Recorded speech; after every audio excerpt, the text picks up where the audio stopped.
All right, guys, it's finally December. Late season is upon us, and I'm just out here doing some late season scouting.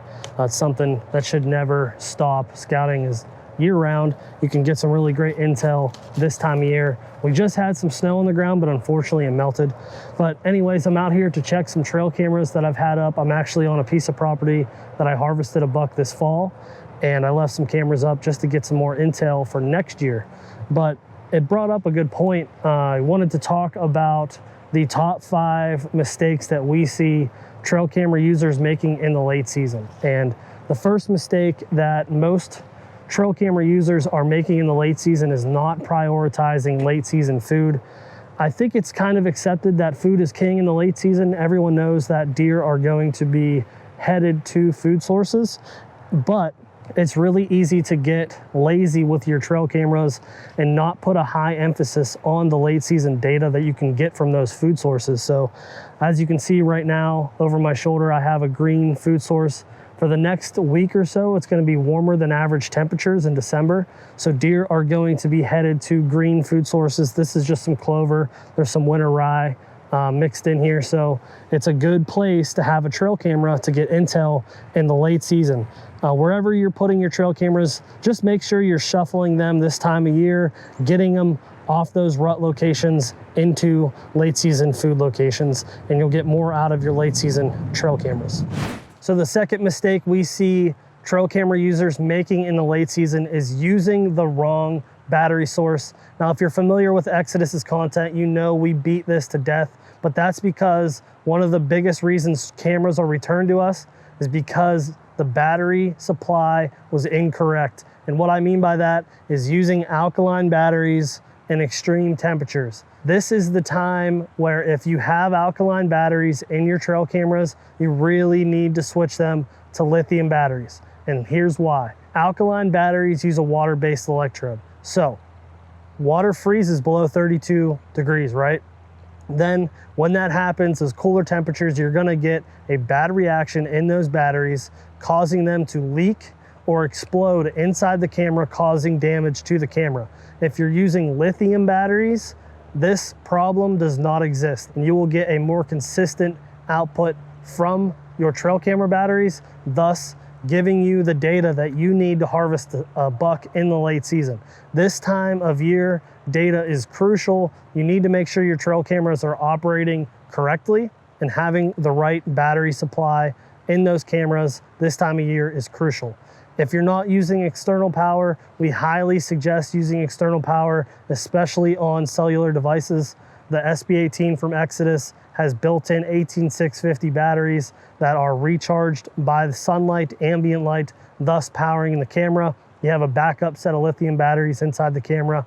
Your camera is gonna be sending you pictures all year and all throughout the late season. Okay, so the third mistake that we see late season trail camera users making is checking their cameras too often. As you can see here, this is a spot that I would hunt in the late season. There's a lot of cover over my shoulder, and then out here, you'll see there's all this food. So coming into these areas to check your standard SD card cameras is really sensitive.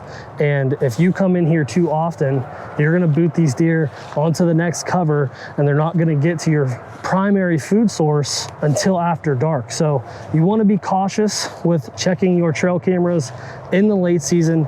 If you're checking them if you plan on hunting in these areas that you have your cameras, keep that pressure off of them. Maybe this is the time to invest in a cell camera, or if you're using cell cameras and you have them deeper into the cover, maybe this is the time that you want to move it onto a food source so you have that information without having to go in there and put pressure on the deer.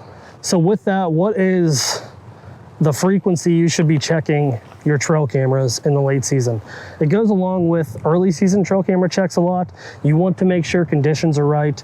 You want to make sure the wind is in your favor. It's hard to say exactly how frequent you should be checking your trail cameras. Use your gut. Just make sure you're not putting a ton of pressure on them. Late season is a little bit different than early season because time's running out. You need to get that information. So use your gut, use the elements to your advantage. Make sure the wind is in your favor. If you're used to driving a four-wheeler, driving in to get your cameras, continue to do that. And just make sure you use your best judgment to keep the pressure off the deer if you're trying to hunt in those locations. All right, so mistake number 4 that we see trail camera users making in the late season is pulling your cameras too soon. Now, if you're one of those guys that are taking your trail cameras down during the gun season because there's pressure coming in and you don't want to get your camera stolen, that's fine. I'm that guy too. But don't be that guy that doesn't put them back out to get that data on those late season bucks. If you don't have a tag in your pocket, this time of year is still time that you need to learn for next year. This right here is a tree that in the past that I've always had a camera on, and this year I'm that guy making that mistake because as you can see, there's no camera on this tree. I'm on a creek crossing right here coming out to a primary food source, and just because I don't have a tag in my pocket doesn't mean I should still be keeping tabs on those survivor bucks, those 2-year-olds, those 3-year-olds.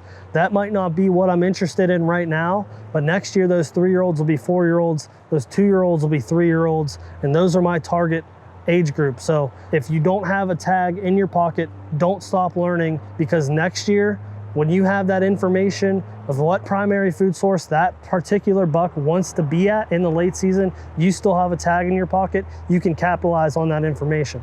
If you do still have a tag in your pocket, you need to take every piece of data you can get. So get those trail cameras back out after the gun seasons if you take them down. And if you're still monitoring them, make sure you don't get lazy and learn as much as you can to fill that last late season buck tag. All right, guys, so the last mistake that trail camera users make in the late season is failing to organize the data. Now, this is something that I've only started doing in the last year because of all the content that we're putting out and the information that I'm taking from some of the best deer hunters in the world. And every single one of them stores their trail camera data from the previous year for next year. And if you had some cameras soaking and that was your intent, it's really easy to do. But if you had cell cameras out, you get those pictures sent to your phone, you have them on your phone, or you don't go out and pull those cards to then organize them for the lates for next year, you're making a big mistake, because annual data is real. I am a firm believer in bucks returning to areas year after year during the same time frame. So make sure you're storing your trail camera data from 2021 for 2022, and you'll have more success next year.